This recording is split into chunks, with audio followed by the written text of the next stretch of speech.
मेरे high school के प्यारे विद्यार्थियों, आज हम लोग एक नए, जैसा कि आप जानते हैं कि पोइट्री समाप्त हो चुकी है।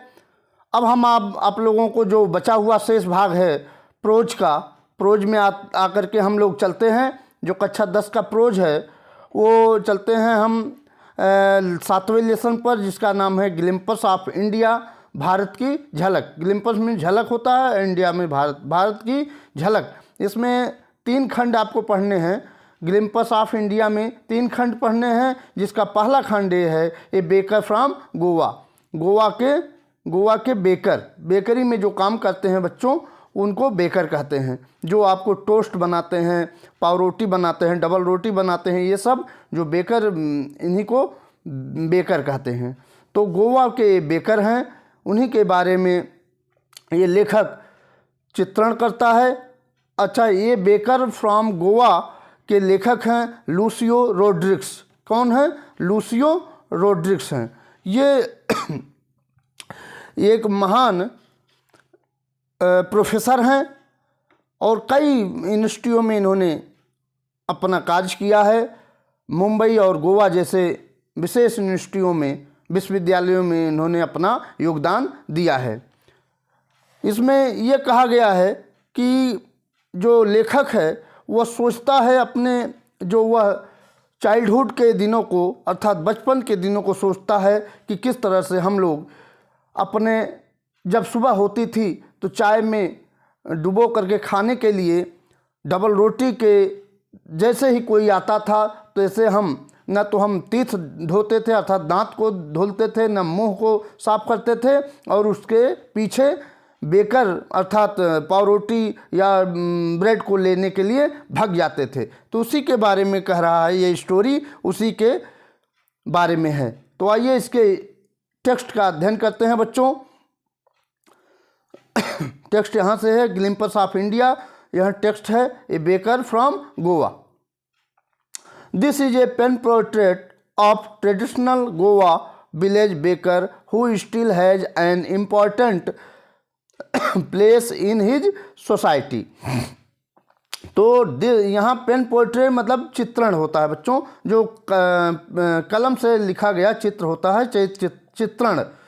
तो दिस मीन्स, यह इज मीन्स है, ये पेन पोर्ट्रेट, यह चित्रण है ऑफ ट्रेडिशनल पारंपरिक गोवा विलेज, गोवा के गाँव का एक पारंपरिक क्या है, यह चित्रण है। बेकर, यहाँ देखिए, this is a pen portrait, यह चित्रण है ऑफ ट्रेडिशनल पारंपरिक गोवा विलेज बेकर, एक गोवा के गांव के बेकर का एक चित्रण है। हु मीन, जो स्टिल अभी भी, हैज़ एन इम्पॉर्टेंट प्लेस, जो अभी भी एक महत्वपूर्ण स्थान रखता है, इन हिज सोसाइटी, अपने समाज में। सोसाइटी में समाज, अपने समाज में एक महत्वपूर्ण स्थान रहता है। जैसा कि आप जानते हैं कि गोवा में जो पुर्तगाली रहते थे, वहाँ निवास करते थे, अब तो नहीं है। उन्हीं के बारे में है, किस तरह से वो पुर्तगाली लोग डबल रोटियों को बनाते थे और उनकी महक दूर दूर तक लोगों को लुभाती थी। तो आगे चलते हैं, देखते हैं बच्चों। यहाँ देखिए, यहाँ टेक्स्ट शुरू होता है, आवर इल्डर्स में बड़े, जो बड़े होते हैं उनको इल्डर्स बोला जाता है। आवर इल्डर्स, हम इल्डर्स आर ऑफन में प्रायः, हियर में सुनते हैं, हम अपने बड़ों से प्रायः सुनते हैं। रिमाइंसिंग मतलब यादों को, नॉस्टिंगली मैंने अतीत की यादों को, उनके, हम अपने बड़ों से अतीत की यादों को सुनते हैं। About those good old Portuguese, about के बारे में, दो मीन्स वे, दोज उन अच्छे पुराने पुर्तगालियों के बारे, अच्छे और ओल्ड में पुराने, पुर्तगालियों के बारे में सुनते हैं, पुर्तगालियों के दिनों के बारे में सुनते हैं। द पुर्तगीज, जो पुर्तगाली, एंड देयर फेमस लोव्स, और उनके, जो वो पुर्तगाली और उनके, देर में उनके, फेमस मीन्स प्रसिद्ध, लोव्स मीन्स डबल रोटी, और उनके प्रसिद्ध डबल रोटियों के बारे में सुनते हैं। Of A bread, bread mean वही ब्रेड मीन डबल रोटी बच्चों, लूप्स ऑफ ब्रेड इसका एक अर्थ हो जाएगा, लूप्स ऑफ ब्रेड मतलब डबल रोटी। तो उनके डबल रोटियों के बारे में, पुर्तगालियों के बारे में सुनते हैं और उनके बनाए जा रहे डबल रोटियों के बारे में सुनते हैं। दोज ईटर्स वे खाने वाले ऑफ लूप्स, वे पावरोटी खाने वाले, यहाँ देखिए बच्चों, दोज ईटर्स वे खाने वाले of loaves might have vanished, vanished मतलब क्या होता है, गायब हो जाना, गायब हो गए, होना, गायब होना, वेनिस्ड मतलब गायब होना। दोज ईटर्स वे खाने वाले लोग ऑफ लोव्स, वे पावरोटी खाने वाले लोग या डबल रोटी खाने वाले लोग माइट हैव वेनिस्ड गायब हो चुके हैं, बट लेकिन द मेकर्स मतलब निर्माता जो बनाने वाले होते हैं, जो पावरोटी को बनाने, बट में लेकिन द मेकर्स जो निर्माता थे, पावरोटी को बनाते थे या डबल रोटी को बनाते थे, और स्टिल देयर अभी भी वो, देयर मीन्स वहाँ अभी भी हैं, अभी भी वो हैं। मेकर्स में निर्माता या पावरोटी को बनाने वाले, मेकर।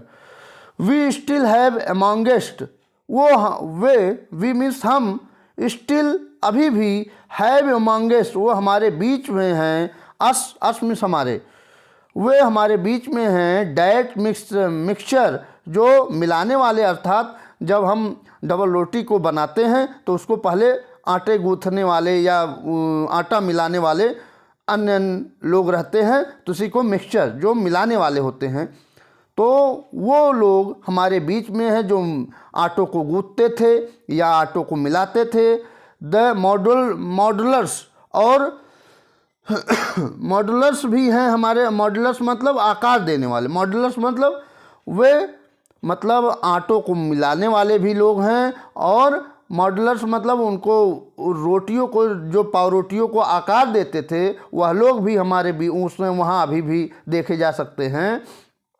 एंड दोज, और वे लोग भी हैं, हु में जो, यहाँ हु में कौन नहीं पढ़ा जाएगा, यहाँ जो पढ़ा जाएगा, तो हु में जो बेक द लूप्स, जो बेक में सेकना, जो लूप्स को अर्थात डबल रोटी को सेकते थे, वे लोग भी वहाँ देखे जा सकते हैं या है। दोज एज ओल्ड, वे पुराने समय में, टाइम टेस्टेड, टाइम टेस्टेड मतलब समय की कसौटी पर परखी, समय वह पुरानी समय में, टाइम टेस्टेड समय की कसौटी पर परखी गई, फर्नेस मैंने भट्ठियों, यहाँ फर्नेस में भट्ठियाँ, स्टिल एग्जिस्ट जो अभी भी अस्तित्व में है या अपना वहाँ देखी जा सकती हैं, एग्जिस्ट मैंने अस्तित्व में होना या देखा जाना, ठीक। दोज एज ओल्ड, वे भी अभी, एज ओल्ड पुराने, टाइम टेस्टेड मतलब टाइम यहाँ देखिए बच्चों, टाइम टेस्टेड, टाइम टेस्टेड में क्या बताया, समय की कसौटी पर परखी, क्या परखी गई थी, भट्ठियाँ, जो समय की कसौटी पर परखी गई भट्ठियाँ, स्टिल एग्जिस्ट जो स्टिल में अभी भी, और एग्जिस्ट मतलब अपना अस्तित्व, अस्तित्व में हैं, वो अपने अस्तित्व में हैं अभी भी, मतलब वह भट्ठियाँ आज भी देखी जा सकती हैं। The fire in the furnace, और फर्नेस में भट्ठियों में, और फायर मीन्स आग, उन भट्ठियों में अभी भी आग है, आग हैज नॉट एट मीन्स अभी भी, has not been extinguished, extinguished मतलब जो समाप्त ना होना, एक्सटिंग्विश्ड मतलब समाप्त ना होना, जो अभी भी फर्नेस में भट्ठियों में आग समाप्त नहीं हुई है। द थर्ड एंड जिंडल, थर्ड में धमाका और जिंडल में झंझनाना, तो द थर्ड and jingle of the traditional bakers bamboo, और उनके ट्रेडिशनल पारंपरिक, ट्रेडिशनल मतलब पारंपरिक, बेकर्स के पारंपरिक जो बांस थे जिसको लेकर के वो चलता था, बांसों के वो जो आवाज़ थी झनझनाने की और जो धम धम आवाज़ करती थी उसको लेकर के जो चलते थे वह हेराल्डिंग मतलब सूचना देते थे। हिज अराइवल आने का सूचना देते थे। किसके आने का था?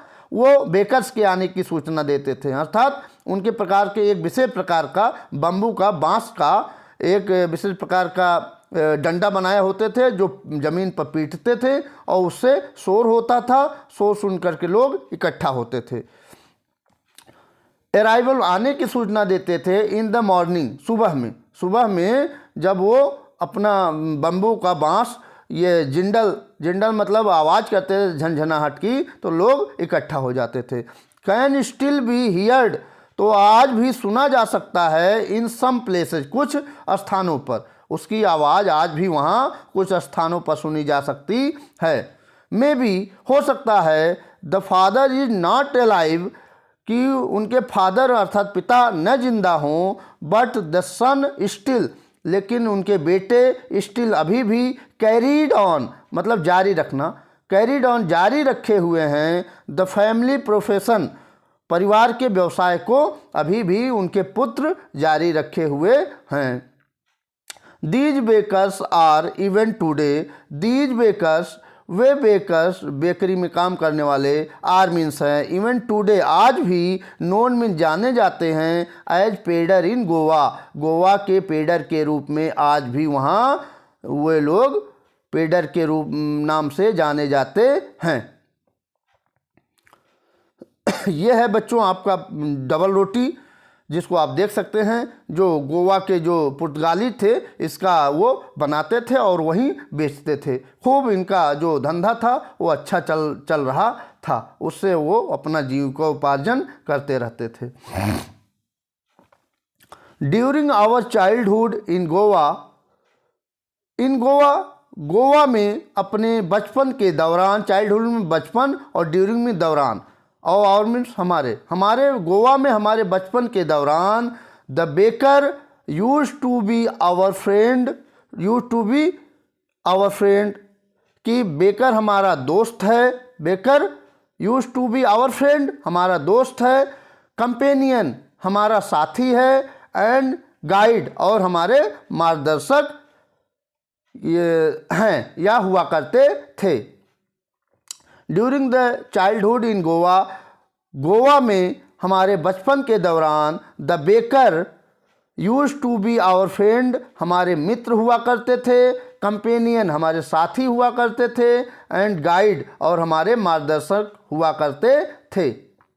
ही used to come at least twice a day वह दिन में कम से कम एट लीस्ट में कम से कम, ट्वाइस में 2 बार, ए डे एक दिन में वह कम से कम 2 बार आया करते थे।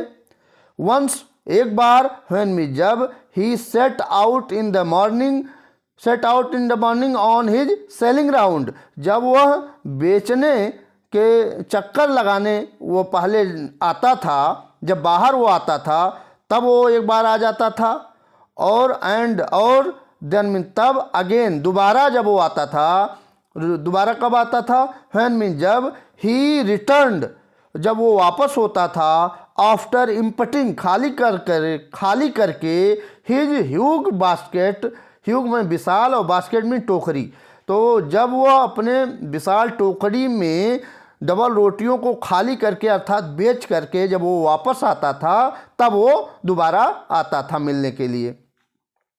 द जिंगलिंग थर्ड of his bamboo woke us up the jingling झंझनाहट और थर्ड धमाके की आवाज़ से हिज बम्बू अपने बांस के झंझनाने और आवाज़ और धम की आवाज़ से ओक अप हम लोग जाग जाते थे, फ्रॉम स्लीप सोने से हम लोग जाग जाते थे। ओक अप में जागना और स्लीप में सोना, तो स्लीप जब हम सो रहे होते तभी वो सुबह आता था और हम लोग उसके बम्बू के आवाज़ से हम लोग जाग जाते थे। एंड और वी रैन टू मीट और दौड़ जाते थे मीट में मिलने और उनसे मिलने दौड़ जाते थे। एंड ग्रीट हिम यहाँ 2 बार आया हिम बच्चों, एक ही बार है ठीक। एंड ग्रीट हिम, और उनका अभिवादन करते थे। ग्रीट में अभिवादन करना। Why was it so, why means क्यों, वाज मीन्स था, इट मीन्स यह, सो और यह क्यों था।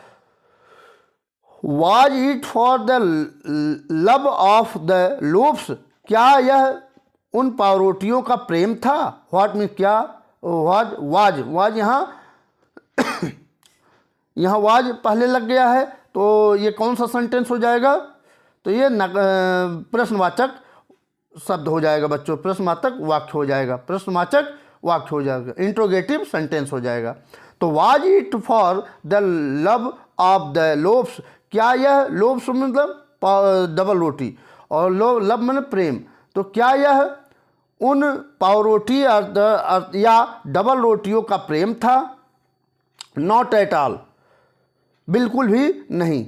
द लोव्स वर बॉट में खरीदना, तो वह लोव्स पावरोटियाँ या डबल रोटियाँ खरीदी जाती थी बाई सम पास्किन, किससे, पास्किन से खरीदी जाती थी, और बाइस्टिन से खरीदी जाती थी। द मेड सर्वेंट, जो महिला नौकरानी थी, ऑफ द हाउस, घर की जो महिला नौकरानी थी उससे खरीदी जाती थी। What we longed for, longed for मतलब इच्छा करना, लॉन्ग फॉर मतलब इच्छा करना, तो क्या हम इच्छा करते थे। वर दोज ब्रेड बैंगल्स, क्या हम उन ब्रेड बैंगल्स की इच्छा करते थे। ब्रेड बैंगल्स मतलब क्या होता है, जो ब्रेड से अर्थात आटे से बनी हुई, बैंगल्स मतलब छल्ले, क्या हम उन ब्रेड बैंगल्स की इच्छा करते थे। फिर जिसे वी मीन्स हम चुनते थे, केयरफुली सावधानी पूर्वक जिसको हम चुनते थे। समटाइम्स कभी कभी, इट वॉज स्वीट ब्रेड, यह कभी कभी मीठा होता था। आप स्पेशल मेक, और एक विशेष प्रकार से बनाया जाता था। यह है बैंगल्स, ब्रेड बैंगल्स बच्चों, ये है जिसको आप इससे कभी कभी देखते भी होंगे, जो ये छोटा होता है और खाने में कुरकुरा होता है, तो बच्चे बहुत इसको चाव से खाते भी हैं। तो ये ब्रेड से बना हुआ छल्ला है। The baker made his musical baker अपनी संगीतमय प्रवेश को ऑन द सीन, दृश्य के साथ, विथ द झिंग झिंग साउंड, और झिंग यहाँ JHANG मतलब झंग झंग, यहाँ झंग झंग साउंड में आवाज़। बेकर्स अपने झंग झंग आवाज़ के दृश्य से, of his specially made bamboo staff, जो विशेष रूप से बांस के डंडों से बना होता था। स्टाफ में डंडा और मेड में बनना।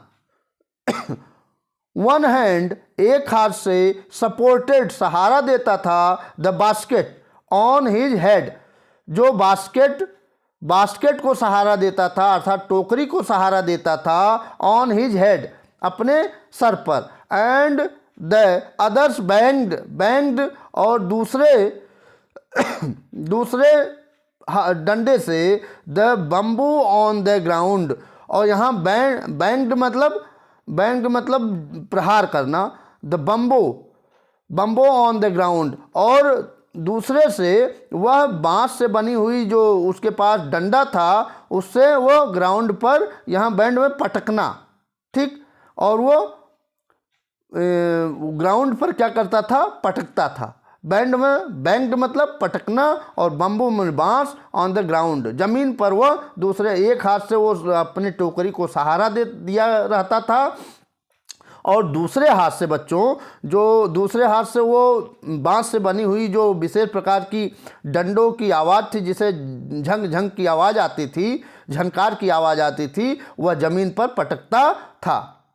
He would greet the lady of the house, he means वह वुड ग्रीट अभिवादन करता था द लेडी उन महिलाओं का अभिवादन करता था ऑफ द हाउस घर की महिलाओं का वह अभिवादन करता था विथ गुड मॉर्निंग के साथ सुबह के नमस्कार के साथ वह महिलाओं घर की महिलाओं का अभिवादन करता था या नमस्ते करता था। एंड देन और तब place his basket on the vertical bamboo और तब उसके बाद ऊर्ध्वाधर तब वह बास्केट जो है टोकरी किसी स्थान पर रखता था। किस पर रखता था? बम्बो पर। वर्टिकल में ऊर्ध्वाधर बम्बो पर ऊर्ध्वाधर रख करके ऊर्ध्वाधर मतलब लंबाई चौड़ाई में रखता था और उसी बांस पर वह टोकरी टिकाता था।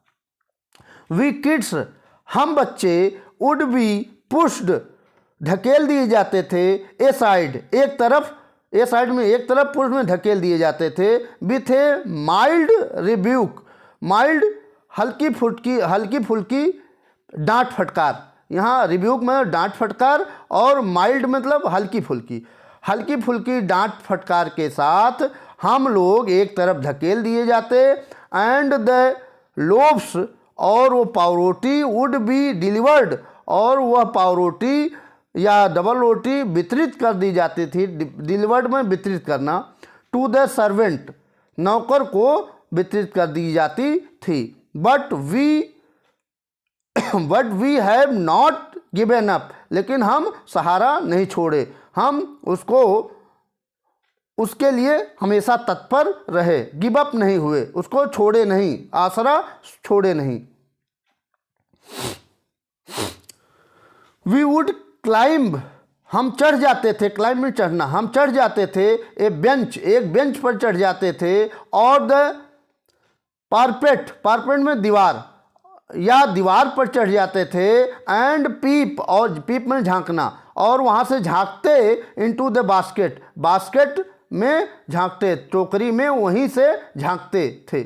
समहाउ किसी तरह से हम बेंच पर चढ़ जाते थे। क्लाइंब मतलब चढ़ना और बेंच पर जानते ही हैं। बेंच पर चढ़ जाते या किस पर चढ़ जाते? दीवार पर। पारपेट पर चढ़ जाते थे और पीप में झांकते रहते इनटू द बास्केट टोकरी में। समहाउ किसी तरह से। आई कैन स्टिल रिकॉल और मैं याद कर सकता था द ट्रिपिकल फ्रेंचेज ट्रिपिकल एक विशेष यहाँ विशिष्ट सुगंध याद कर सकता था। ट्रिपिकल में विशिष्ट और फ्रेंग्रेंस में सुगंध। तो मैं एक विशेष सुगंध रिकॉल में याद कर सकता था। ऑफ दोज लोब्स उन पावरोटियों के या डबल रोटियों की सुगंध को हम याद कर सकते थे। Loops for the elders lobes जो पावरोटी थी यहाँ देखिए बच्चों। लूप्स फॉर द एल्डर्स वो जो पावरोटी थी वो बड़ों के लिए थी। एंड द बैंगल्स और जो छल्ले थे उस ब्रेड से बने हुए जो छल्ले थे फॉर द चिल्ड्रन वो बच्चों के लिए होते थे। देन में तब we did not even care तब हम ध्यान नहीं देते थे टू ब्रश करने का अर्थात ब्रश आवर टीथ दांत को साफ करने का हम ब्रश नहीं करते थे। दांत में हम ब्रश नहीं करते थे। और वॉश आवर माउथ या माउथ मुंह को वॉश नहीं करते थे अर्थात धुलते नहीं थे प्रॉपरली अच्छी तरह से। एंड व्हाई शुड वी और हम करें क्यों करें। Who would take the trouble who में कौन वुड टेक ले द ट्रबल में समस्या कौन समस्या ले ऑफ प्लकिंग तोड़ने की द मैंगो लीफ मैंगो मतलब आम की लीफ में पत्तियां कौन आम की पत्तियां तोड़ने की समस्या रखे या ले। फॉर द टूथब्रश में ब्रश करने के लिए। टूथब्रश मतलब जब आप गांव में अधिकांश देखते होंगे पहले ब्रश नहीं होते थे तो लोग पेड़ों से तोड़ करके और दांतों को उससे साफ कर लेते थे। And why was it necessary at all और यह आवश्यक भी। एंड एंड मीन्स और, व्हाई मीन्स क्यों, वाज मीन्स था, इट मीन्स या, नेसेसरी मीन्स आवश्यक, एट ऑल और यह सब आवश्यक भी तो नहीं था। The tiger never brushed his teeth, tiger कभी नहीं ब्रश्ड हिज टीथ अपने दांतों को साफ करता है या ब्रश करता है। हॉट टी गर्म चाय, कुड वॉश, गर्म चाय कुड वॉश साफ कर सकती है, एंड क्लीन अप और यहाँ देखिए बच्चों, वॉश में धुल सकती है। Hot T could wash, wash में धोना, तो गर्म चाय ये धुल सकती है, एंड क्लीन अप यहाँ वॉश में साफ करना। हॉट गर्म चाय, हॉट में गर्म, टी में चाय, गर्म चाय वॉश में धुल सकती है, एंड क्लीन अप और साफ कर सकती है, एवरीथिंग सब कुछ साफ कर सकती है, सो नाइसली अच्छी तरह से, आफ्टर ऑल इसके बाद। ठीक, तो यहाँ तक बच्चों था। अब मैं चूँकि वीडियो लंबी हो जा रही है तो मैं इसका जो सेकंड भाग है उसको दूसरे वीडियो में आपको जल्द से जल्द पढ़ाने का प्रयास करूँगा। तब तक के लिए आपका दिन शुभ हो। बहुत बहुत धन्यवाद। नमस्कार।